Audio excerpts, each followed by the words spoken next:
जो बड़ी भाव में विधानसभा को अचल करने प्रयास करुँच विरोधी दल फलवती हेबे नहीं। सामूहिक भाव में से बॉयकट करुँच एससीबी मेडिकल इश्यू नहीं कि आज पर्यटन अड़ी बस सरकार जो पदक्षेप ना कथा तुरंत पदक्षेप नहीं। सरकार एक्शन मुड्रे अच्छा। घटना दिन माननीय मुख्यमंत्री राति 4:10 पहुंचिकी मृताहत परिवार को भेटिकी संवेदना जन। यशस्वी प्रधानमंत्री नरेंद्र मोदी दिल्ली थी संवेदना जनइले।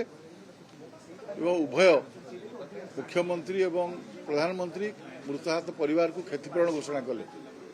राज्य सरकार पक्षर 25 लाख टंका घोषणा करागला। से अनुसार प्रशासनिक परिवर्तन करागला। गोटे कमिटी करागला जांच करने। विधानसभा माननीय स्वास्थ्य मंत्री विवृत्ति रखिले। गतकाली सुप्रीमकोर्ट आरंभ कर अन्य प्रशासन में परिवर्तन होती। ये समस्त पदक्षेप नेला परे स्वास्थ्य मंत्री इस्तीफा दाबी करने हास्यास्पद कथा। विगत 24 वर्ष धरिक शासन करुवा व्यवस्था दल जितेबाला मेडिकल कॉलेज कौन परिवर्तन कले ना।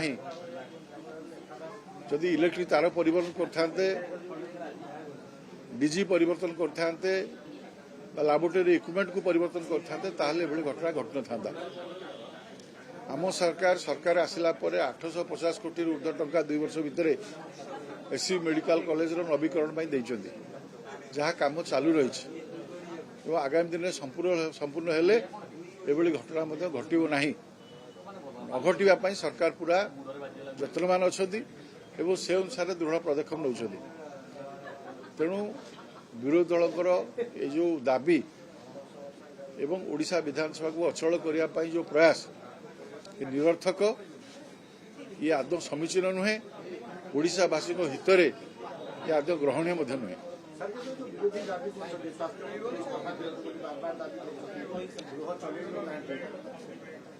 मुझे कथा कहली स्वास्थ्य मंत्री इस्तीफा दाबी संपूर्ण निरर्थक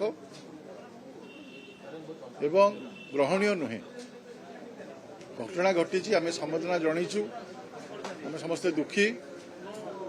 घटना पर तीक्ष्ण दृष्टि रखाई।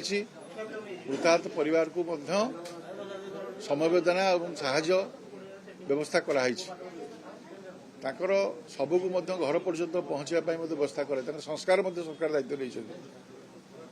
ये पुराना व्यवस्था थिबा मेडिकल दुर्घटनार कारण से दायी से कथा से भूली जावा उचित नुहे। एबर सरकार आर्थिक व्यवस्था कर 2 वर्ष 800-850 कोटी टंका कर काम आरंभ होती। निश्चित भाव में आप देखिए आगामी दिन में घटना घटना।